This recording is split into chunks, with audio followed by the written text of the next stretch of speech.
Dinipensahan ni Chito Miranda ang misis niya si Neri Naig matapos itong arestuhin dahil sa syndicated estafa at paglabag sa Securities Regulation Code. Saksi, si Emil Sumangi. Nandito po ako para po paalam po ang warrant ng arrest na inisyu ni... Pasado alas 2 ng hapon noong November 23, inaresto ang babaeng ito sa isang entrepreneur convention sa isang mall sa Pasay. Naka-blur na ang mukha ng babae sa videong ibinigay ng Southern Police District.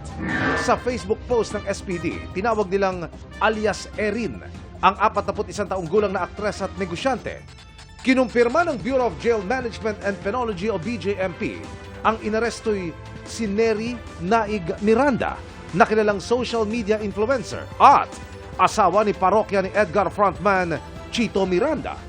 Base sa warrant ng Pasay City RTC, kabilang sa mga kaso ni Naig, ang 14 counts ng paglabag sa Section 28 ng Securities Regulation Code. Sa ilalim nito, bawal bumili o magbenta ng securities ang sinumang hindi rehistradong broker o dealer sa Securities and Exchange Commission o SEC.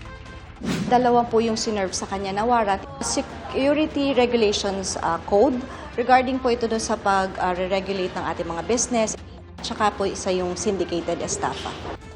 Ayon sa PNP, nakapagpiyansa na si Naig para sa isang kaso pero mananatili pa rin siyang nakakulong dahil non-bailable ang kasong syndicated estafa.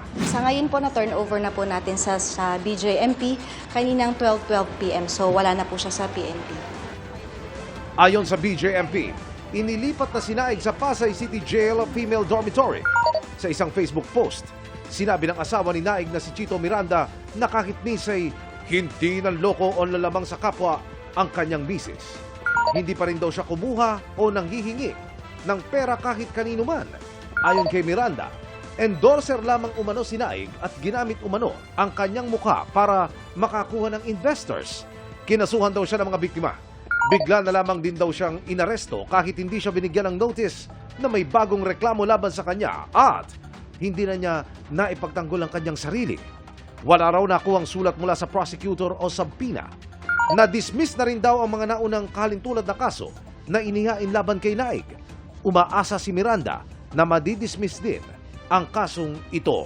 Para sa GMA Integrated News, Emil Sumangil, ang inyong saksi. Mga kapuso, maging una sa saksi. Mag-subscribe sa GMA Integrated News sa YouTube para sa iba't ibang balita.